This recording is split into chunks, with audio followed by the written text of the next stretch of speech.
Thank you. Let me tell you what it's like on the front lines of the drug war. I used to catch drug dealers for a living as an undercover operative, as Herve just said. But it wasn't very glamorous. So I would travel from inner city to inner city, and I would infiltrate problematic drug users and manipulate them into introducing me to gangsters. Then I would climb my way through the organization, and eventually, after several months of work, I would gather evidence of conspiracy and bring down whole organized crime groups. And I would move around the country doing this. Now, as I say, it wasn't glamorous. Now, sometimes I would dress as a scally, and for those not from the north, that's traveling like a thief. So I would be there with my Nike Air Max trainers and my full trackie. Now, no disrespect to anyone who is into casual sportswear. It just happens to be the uniform of thieves. But as time went on, I actually found that the best costume for me to wear in order to infiltrate those problematic drug users was to actually look sort of almost homeless, or like I spent a lot of time in squats. Well, I did spend a lot of time in squats. So I would wear really scruffy, filthy clothes. And I developed a technique during one operation that at the end of each day, I would take my clothes off, I would tie them up in a plastic bag, and I would put them somewhere warm overnight, so they would really hum in the morning. Now, my colleagues, my support team, really didn't like this, and they would complain quite a lot. So that the people who would drive me to my plot, drive me to the place I was going to be undercover for the day, they would be winding down the windows and saying, "Oh, you dirty git, what are you doing?" And to be fair, I did look and smell a mess. Anyway, one day in an operation in Nottingham, I was dropped off and I was on my way to meet a drug dealer who I'd been buying heroin off for quite a few weeks. And for some reason this day he was being driven around in a taxi, but he still made me walk over a mile to meet him. So I was dropped off and I set off down this long curving road just on the edge of the red light area in Nottingham. And as I set off, I heard this voice, "Sex for sale." And I thought, I know this is Nottingham, but that's quite forward for 1:30 in an afternoon. And I carried on walking, and I heard the voice again, "Sex for sale." I still couldn't see anybody. Kept on walking, "Sex for sale." And eventually I saw her just round the bend in the road. And I'm walking towards her, and she's looking me up and down. And bearing in mind the state I was in, she looked me up and down appraisingly and said, "Cheap? Sex for sale?" Now, I walked past her, and I went to meet the gangster, and I bought some heroin. Then I went to do some shoplifting and sell some stolen property, and then I bought some crack cocaine. And at the end of the day, I went back to my backup team, and I explained to them, and I said about the woman offering me cheap sex. And they all laughed. And at times when I've taught other undercover cops and various other police officers, the audience always laughs. But you know, when I look back at that day, I have no idea what that gangster looked like. Because he was just one gangster in an endless stream of drug dealers and gangsters that I've encountered. But if I close my eyes, I can see her face absolutely perfectly. She wasn't a day over 20, I would say. She was very slim, and she was clutching a can of Special Brew, super strength lager. And the reason she was doing that is because she was desperately trying to fend off a withdrawal from heroin. And that withdrawal from heroin is what took her to the streets of Nottingham to offer me cheap sex. And I was the agent of the state. And I walked right past her to go and catch the drug dealer. Now, I say it's an understream of drug dealers. I have to point out that every drug dealer you catch creates an opportunity for another one. And generally, the next one's nastier than the one that came before. Because police are fantastic at catching drug dealers. I've caught so many myself. But police can never reduce the size of the market, only change the shape of it. But it wasn't all laughs. I went to buy some heroin once in Stoke, And it was a dealer I'd been buying heroin off for quite a few weeks. I thought he was quite happy with me. Anyway, he opened the door to me, and the next thing I know, I have a samurai sword to my throat. And his face is there, really angry and blood red, his saliva spitting out of his mouth as he said, "You're drug squad. I know you are." I thought, honestly, I'm not. Anyway, after a few minutes of trying to persuade him, and successfully persuading him I wasn't actually a police officer, he sold me some heroin. And as I was shaking and working away from the address, putting 4 10-pound wraps of heroin into a cigarette packet, I stop, because in front of me is a knife pointing at my stomach. Someone's trying to rob me for the heroin I've just bought, which of course happens all the time in an unregulated market. Because you can't go to the police and say, "Excuse me, officer, someone's just robbed me for my heroin." It's the Wild West out there and gets more and more violent every year. Now, I published my tales of undercover work in my previous book, but for Drug Wars, my co-writer and I decided that people don't understand 2 fundamental things about drug policy. The first is just how bad things are, and the second is how we've got to the point we are now. So we interviewed 3 generations of Liverpool gangsters. The first got into organised crime in the 1970s, got into the heroin explosion of the early 1980s. He was the right-hand man of Curtis Warren, the first gangster who got into the Sunday Times rich list. But gangsters have learnt to be much more careful with their money since then. The second one we interviewed got into organised crime in the 1990s. He got into it from the dance music boom where the door staff became gangsters. And the third generation was a 16-year-old who had escaped county lines drug dealing. County lines drug dealing is where children are exploited to transport and sell heroin and crack between one city and another.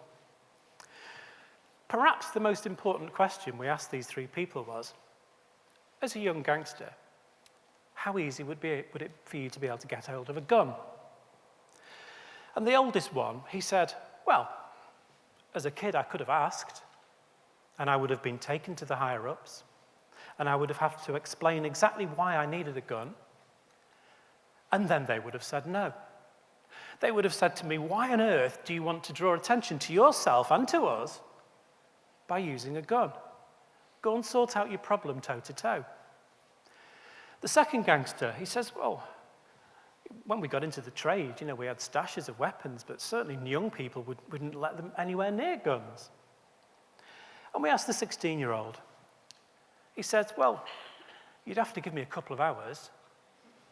In fact, the last time I needed a gun, he said, I went to get one, and the guy said I'd have to wait until the end of the day.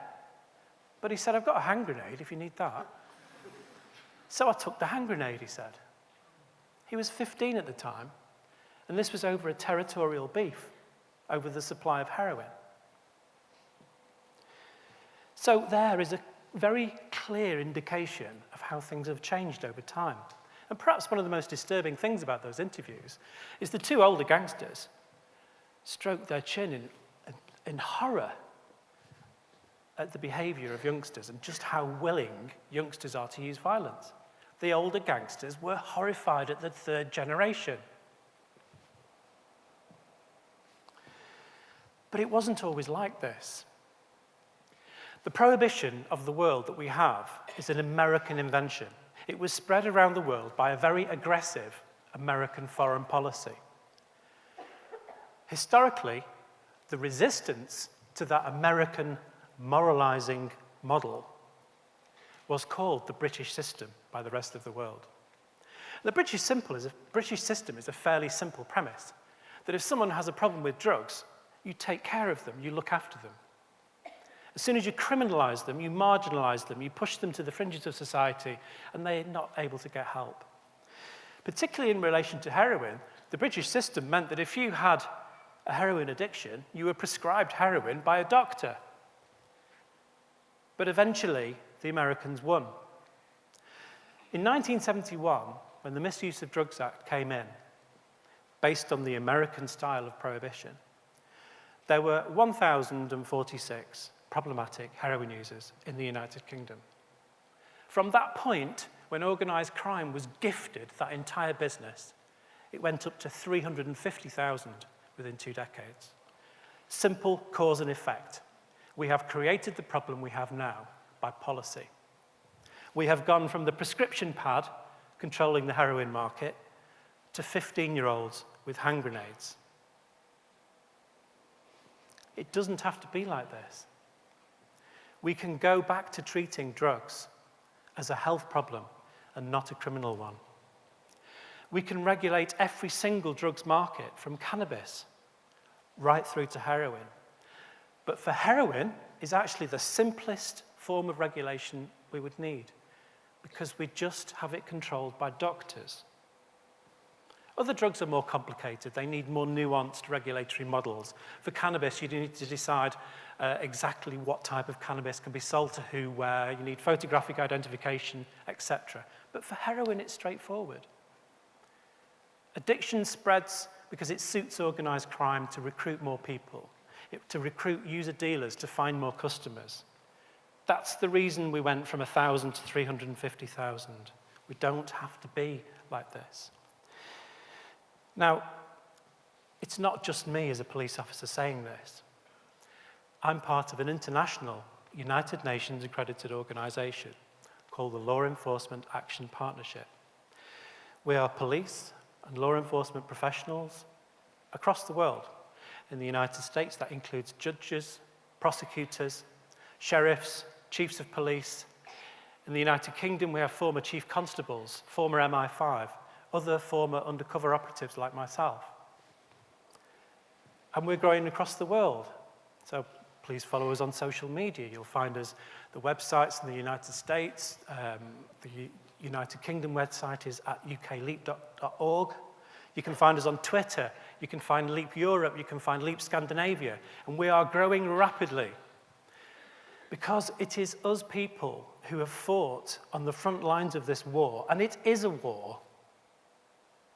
Don't let people tell you it isn't, because I've seen the suffering. The suffering is obvious.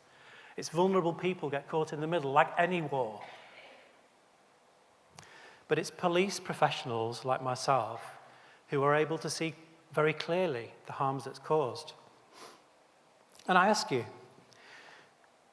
if there is a simple way of rescuing people like that young woman in Nottingham who was offering cheap sex because she had a health problem, there is a way of rescuing people like that from the exploitation of organised crime by prescribing them heroin. Moralising people, moralising politicians, some media commentators would say that it's immoral to just give the drugs to that person. But I say to them, to those people, why would you not rescue someone from sexual exploitation? Why would you not rescue somebody from the exploitation of organised crime who is causing them to go shoplifting and commit burglaries to pay for ever-increasing drug debts? Why would you send them to prison where drugs are more expensive, sometimes 5 times more expensive, for them to build up a drug debt, for them to come out of prison and then commit more crime? Why would you do that? It makes no sense at all. 50% of acquisitive crime, thefts in the United Kingdom, are caused by less than 0.2% of the population. That's the problematic heroin users. Now, don't judge them for that crime, because there was a time in living memory in this country when there was no association with drugs and crime at all. None at all.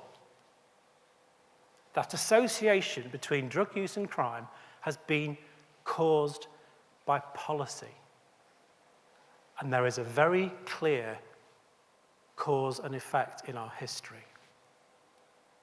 Britain used to lead the world in drug policy. We can again. But if any of you agree with me or are just starting to think about this, then you are the front line of the social movement that can bring this change. Because like any social justice issue, it takes the social movement for it to happen. So thank you very much.